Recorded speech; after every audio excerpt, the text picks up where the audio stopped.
बच्चों जो last time question जो अधूरा रह गया था इसे आप कंप्लीट करेंगे। लास्ट टाइम आपने अध्ययन किया था यहाँ तक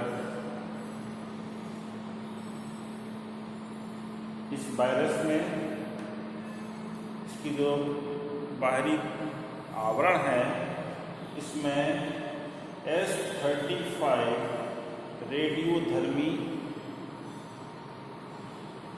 अनुपस्थित है और ये बाहरी आवरण प्रोटीन का आवरण है।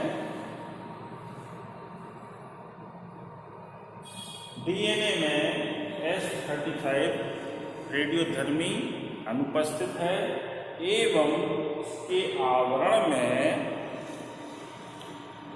S35 रेडियोधर्मी उपस्थित है। ओके, दूसरे में देखें आप इस वायरस के, ये कौन सा वायरस है?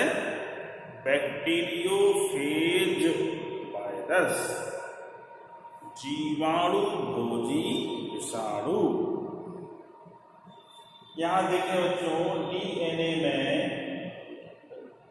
P32 रेडियोधर्मी युक्त डीएनए है, अर्थात इस डीएनए में P32 रेडियोधर्मी उपस्थित है और इसकी जो कवच है, प्रोटीन का कवच है, इसमें P32 रेडियोधर्मी अनुपस्थित है। बच्चों, मैंने इसका कारण भी आपको स्पष्ट किया था कि डीएनए में फास्फोरस होता है, इसीलिए यह फास्फोरस रेडियोधर्मी को एक्सेप्ट कर लेता है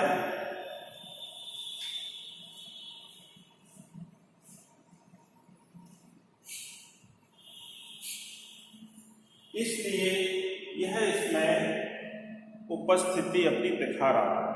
यहाँ पर प्रोटीन का जो कवच है जीवाणुभोजी का, इसमें फास्फोरस नहीं होता है, इसलिए यह फास्फोरस को स्वीकार नहीं करता है। यहाँ देखिए बच्चों, प्रोटीन के खोल में, प्रोटीन कवच में सल्फर पाया जाता है, इसलिए इसने सल्फर 35 रेडियोधर्मी तत्व को एक्सेप्ट किया है, इसलिए इसमें ये पाया जाता है। डीएनए में चूंकि सल्फर रेडियोधर्मी तत्व नहीं होता है, इसलिए यहाँ पर डीएनए ने S35 रेडियोधर्मी तत्व को स्वीकार नहीं किया।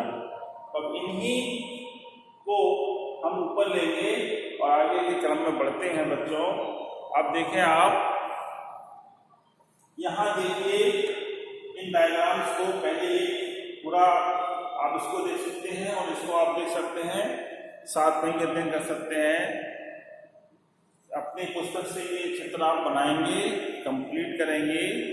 बच्चों, P32 रेडियोधर्मी युक्त जीवाणु भोजी विषाणु द्वारा ऐसे जीवाणु को संक्रमित कराया गया जिसमें रेडियोधर्मी तत्व नहीं थे। क्या किया? P32 रेडियोधर्मी युक्त जीवाणु भोजी, यहाँ देखिए इस जीवाणु भोजी में P32 रेडियोधर्मी उपस्थित है ना, तो इस बैक्टीरियोफेज को हमने यहाँ पर एक कोशिका पर, एक जीवाणु कोशिका पर, एक एस्चेरिचिया कोलाई पर अटैक कराया, संक्रमण कराया, ये संक्रमण अवस्था है। संक्रमण कराने पर इसका डीएनए है वह इस कोशिका के अंदर प्रवेश कर जाता है, इसकी कोशिका कला को भेद कर, और यहाँ पर आप देखिए कि ये डीएनए जो P32 रेडियोधर्मी युक्त युक्त है। ठीक है, आगे इसको आप नोट करेंगे, चाहो तो आप अभी नोट कर सकते हो। जैसा मैंने बोला है,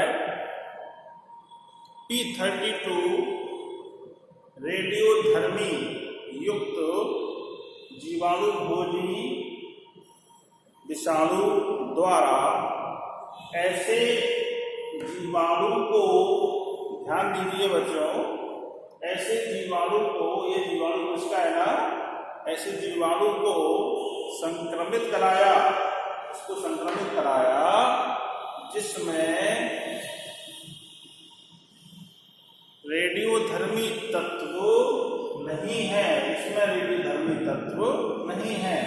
ओके, मतलब फ्रेश जीवाणु कोशिका को हमने संक्रमित कराया। अब ये स्थिति आ गई।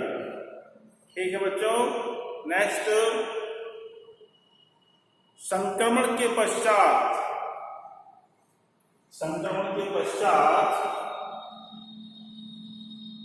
देखा कि, आप बच्चों नोट भी करते जाएंगे,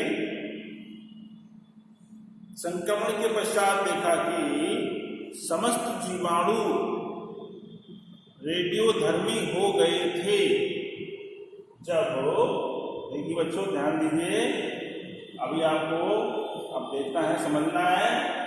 संक्रमण अवस्था में हमने ऐसे व्यक्ति के फेस को लिया जिसने नई जीवाणु कोशिका को संक्रमित किया।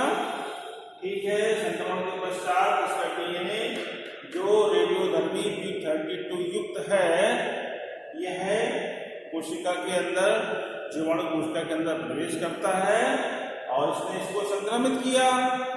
इसी तरह से और जीवाणु कोशिकाओं को भी यह संक्रमित कर देता है। यहां देखिए, ये संक्रमण अवस्था है, इसे अनावरण कहेंगे। कई कोशिकाओं को यह इन्फेक्टेड कर देता है और कई पीढ़ियों में यह संक्रमण अवस्था चली जाती है। ठीक है बच्चों, तो आप नोट करेंगे, संक्रमण के पश्चात देखा कि समस्त जीवाणु रेडियोधर्मी हो गए थे। अधिकांश रेडियोधर्मी जीवाणु भोजी विषाणु की अगली पीढ़ी में भी स्थानांतरित हो गए। बच्चों जब देखें यहाँ इन्फेक्शन हुआ है नई जीवाणु कोशिकाओं में, इस तरह से और भी नई जीवाणु कोशिकाओं में इन्फेक्शन होता है और फिर वह एक से अन्य कोशिकाओं में यह अगली पीढ़ियों में स्थानांतरित हो गया। नेक्स्ट, फिर आगे बढ़िए और आप नोट करिए बच्चों, रेडियोधर्मी तत्व रहित जीवाणुओं में P32 युक्त जीवाणु भोजी विषाणु द्वारा संक्रमण कराने पर तथा जीवाणु भोजी विषाणु को पृथक करने पर देखा गया कि जीवाणुओं में रेडियोधर्मी तत्व मौजूद नहीं थे, बल्कि ये जीवाणु भोजी विषाणु के प्रोटीन कवच में ही रह गए थे। देखिए बच्चों, जब इसको अगले क्रम में बढ़ते हैं तो यहां पर आप देखिए कि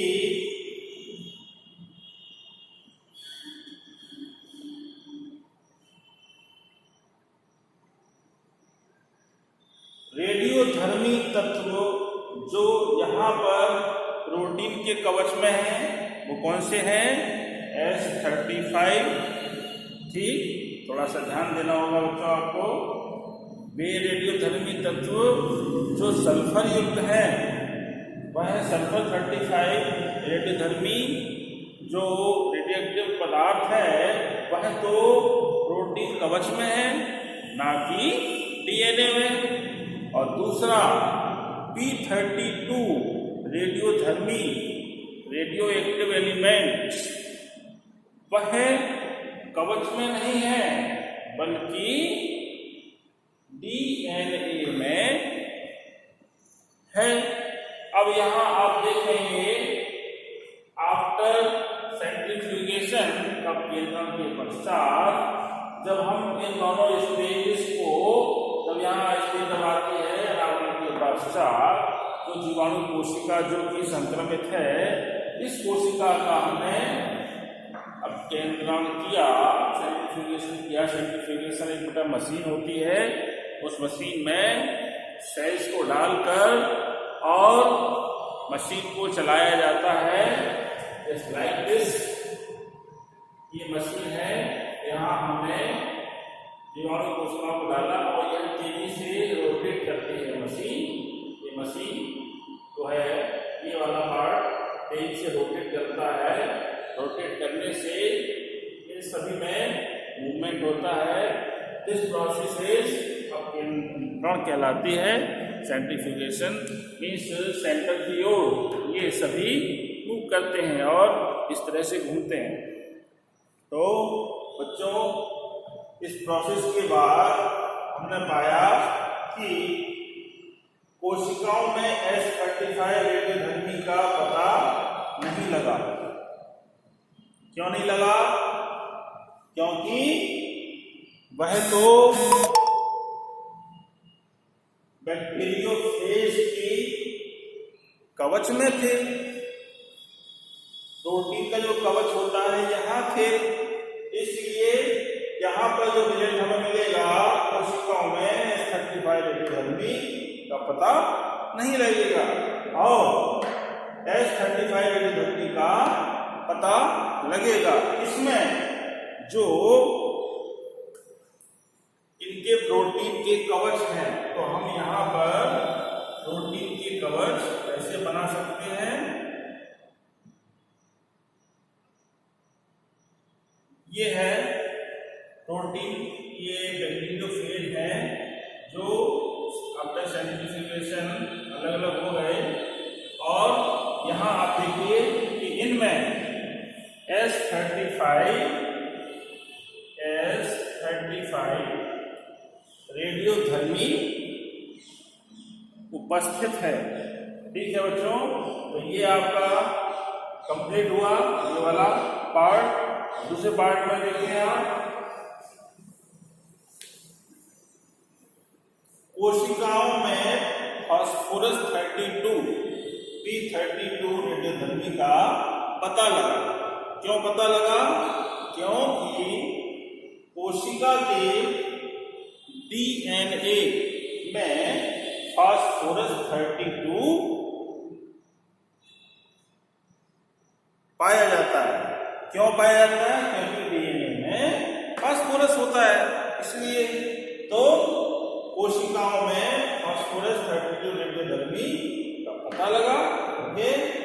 और दूसरे पार्ट जो अलग अलग प्राप्त होते हैं, तो दूसरे रूप जैसे यहाँ पर हमने बैक्टीरियोफेज को बनाया है, उसी तरह से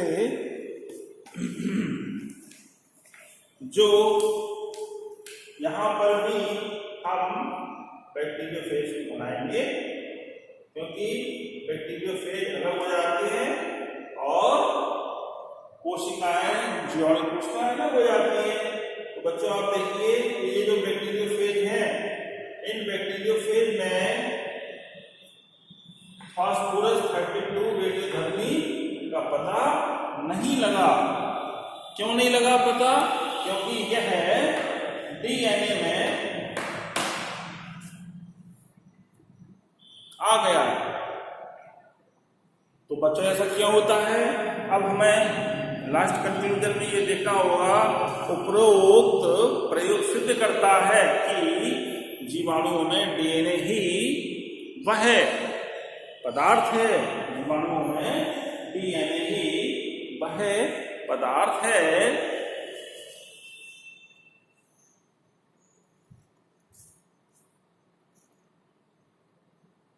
जो नए जीवाणु भोजी उत्पन्न करता है।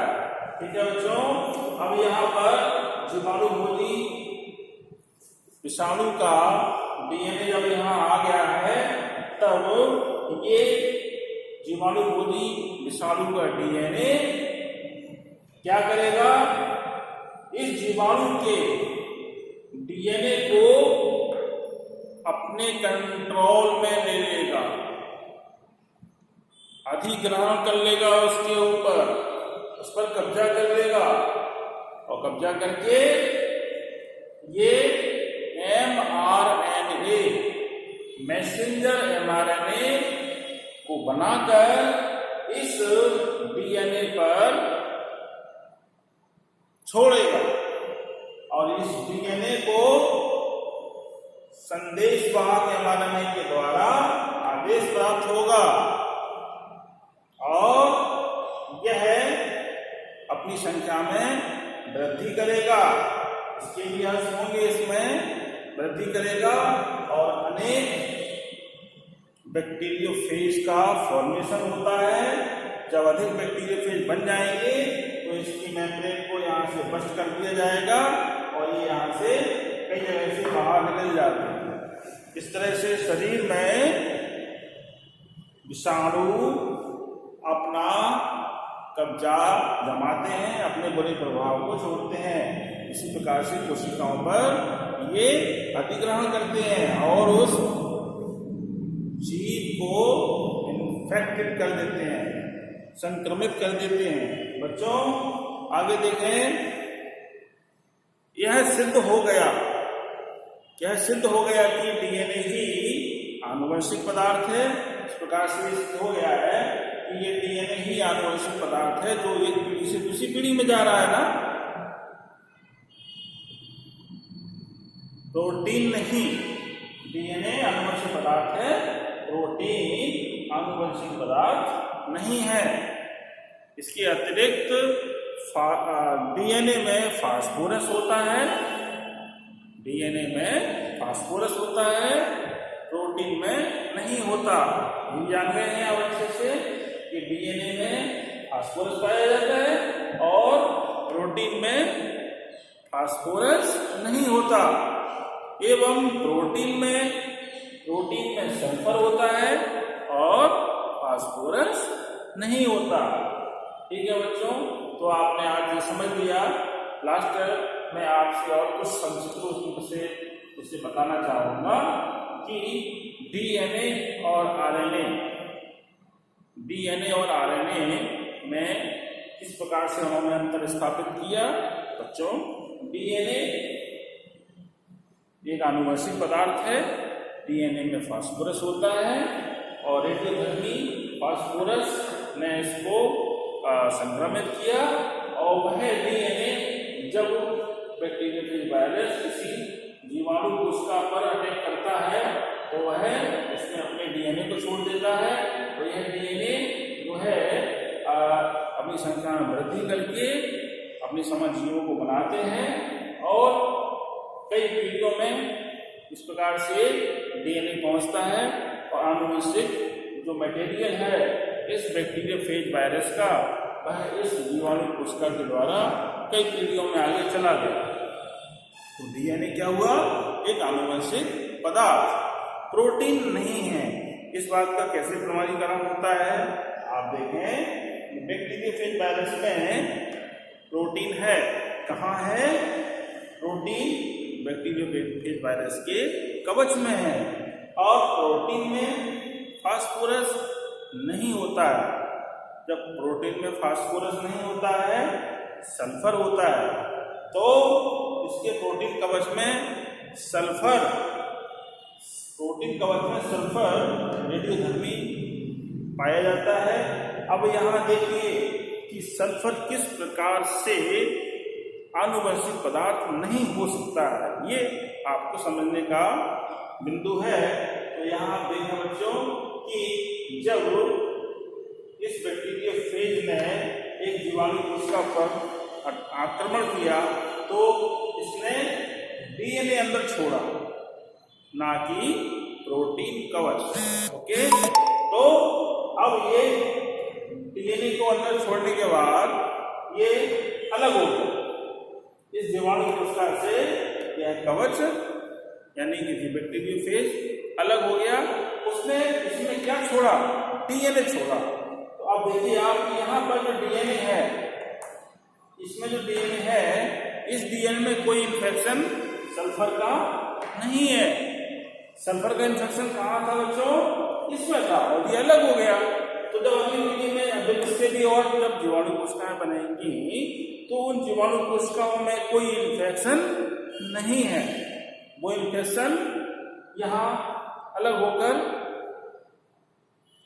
नष्ट हो जाता है, बॉडी के द्वारा डाइजेस्ट हो जाता है। तो बच्चों यहाँ पर आप देखिए कि इन बैक्टीरियोफेजेस की संख्या में वृद्धि नहीं होगी, इनमें रिप्लिकेशन, डीएनए का रिप्लिकेशन नहीं होगा। तो यहाँ डीएनए शुद्ध है और यहाँ डीएनए इन्फेक्टेड है। ओके, इसीलिए अब इसी के द्वारा आप देखेंगे कि कोशिकाओं में S35 का पता नहीं लगा। तो ये सिद्ध हो जाता है कि इन कोशिकाओं में, यानी कि जो ये जीवाणु कोशिका है, ये इन्फेक्टेड नहीं है। और जो ये जो बैक्टीरियोफेजेस की जो प्रोटीन होल थे, ये जो कुछ बॉडी में रह जाते हैं, इनका सेंट्रीफ्यूगल के द्वारा ये अलग प्रोटीन के खोल प्राप्त हो जाते हैं। तो इस प्रकार से ये सिद्ध हो जाता है कि प्रोटीन आनुवंशिक पदार्थ नहीं है, डीएनए